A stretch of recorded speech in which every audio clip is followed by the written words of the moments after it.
اسی طرح میں ایک گاؤں میں گیا، وہاں جلسہ ہو رہا تھا غیر مقلدوں کا، بڑا شور تھا. میں تو گیا تھا کسی تعزیت کے سلسلے میں، تو پھر یہی طریقہ میں نے رکھا. لڑکے میں نے 2-3 بلائے کالج کے، میں نے کہا بھی جاؤ اور شور نہیں کرنا، شرارت نہیں کرنی، بس صرف چٹ لے کر دینا ہے کہ بھینس کو عربی زبان میں کیا کہتے ہیں. وہ کہیں گے جاموس، وہ کاغذ پر لکھ لینا کہ اب ہمیں جاموس کا لفظ قرآن میں یا بخاری میں دکھا دو کہ بھینس حلال ہے یا حرام. وہ کہیں گے تم شرارت کرنے آئے ہو. میں نے اچھی طرح سمجھا کے بھیج دیا کہ جاؤ اکٹھے لیکن آنا ایک ایک کر کے. وہ غیر تقریر ہو رہی تھی، فقہ ساری غلط ہے، ہر مسئلہ آج قرآن حدیث سے حل ہوگا، قرآن اور بخاری سے. اب عوام کو متاثر کرنے کے لیے ایسی باتیں عجیب ہوتی ہیں. کہتے تو ہدایہ لے کے آ، میں بخاری لے کے آتا ہوں. تو قدوری لے کے آ، میں ترمذی لے کے آتا ہوں.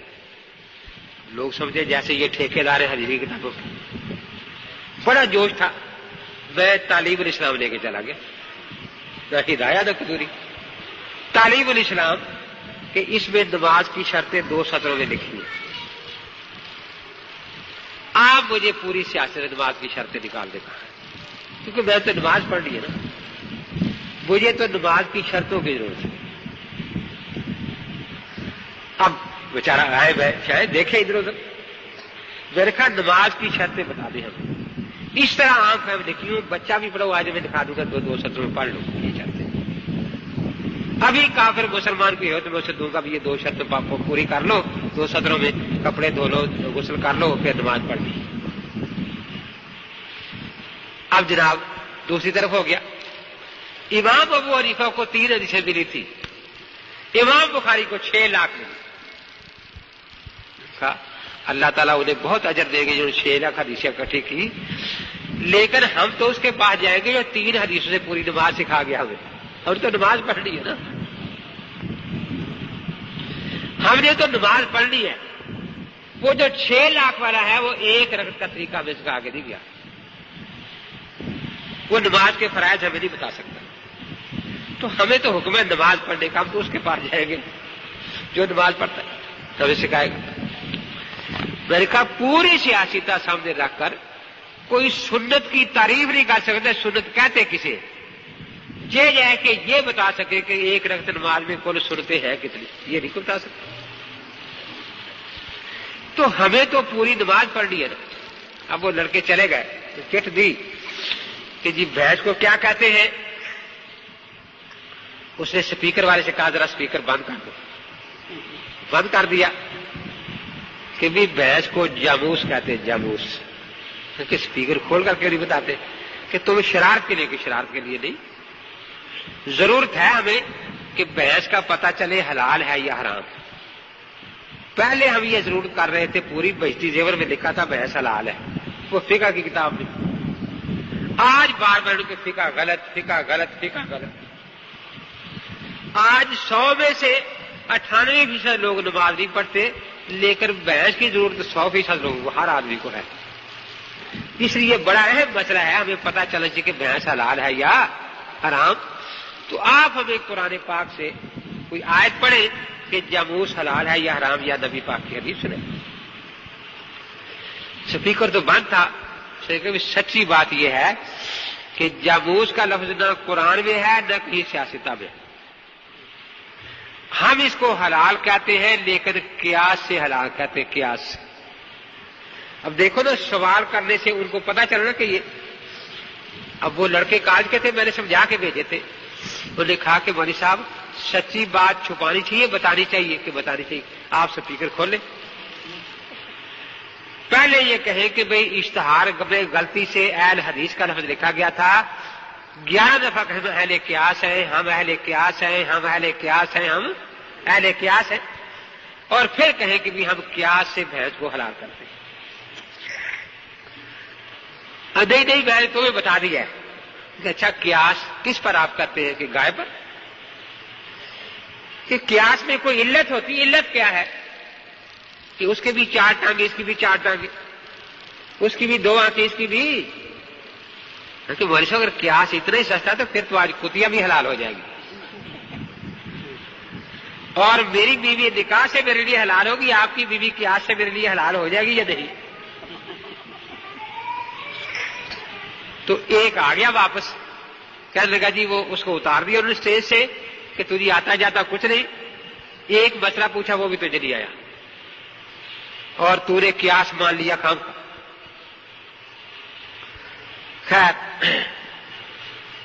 اب اتر گیا، مجھے اس نے آ کے بتایا، میں نے اسپیکر اپنی مسجد میں بیٹھا کھول لیا، میں نے کہا بھی دیکھو غلطی سے جلسے پر لکھا گیا تھا اہل حدیث کا جلسہ، یہ اہل قیاس ہے، اس لیے میں ہر سنی بھائی کی ڈیوٹی لگاتا ہوں کہ کل ہر آدمی جا کے ان کو ملے، یا اہل قیاس السلام علیکم، یا اہل قیاس السلام علیکم۔ وہ بڑے پریشان تھے، تو مصیبت پورے علاقے میں اہل قیاس ہو۔ اب دوسرے مولوی صاحب کھڑے ہوئے، دیکھا کوئی قیاس نہیں، حدیث ہے، حدیث ہے۔ اللہ کے نبی پاک نے فرمایا جو جانور ڈاڑھ سے شکار کرے وہ بھی حرام ہے، اور جو پنجے سے شکار کرے وہ بھی حرام ہے۔ بھینس نہ ڈاڑھ سے شکار کرتی ہے نہ پنجے سے، اس لیے حلال ہے۔ مسلک اہل حدیث زندہ باد۔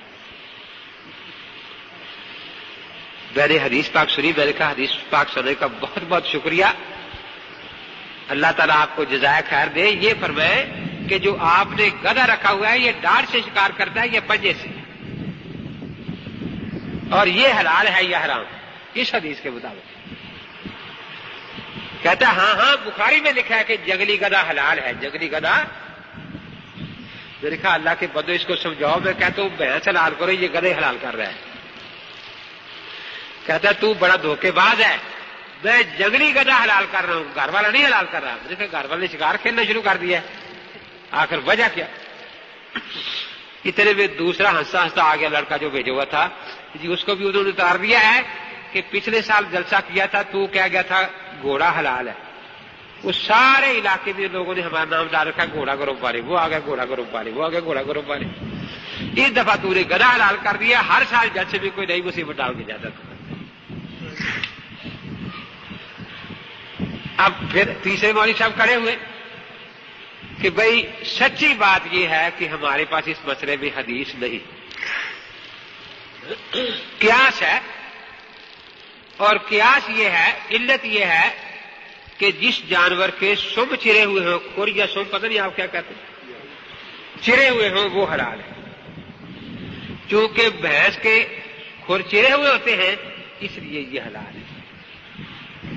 میں نے کہا بھائی اگر بات قیاس کی ہے تو پھر قیاس والوں کے لیے چھوڑ دو، جس کا کام اسی کو ساجے اور کرے تو ٹھیک ہے، پھر ہم مجتہدین سے پوچھ لیں گے۔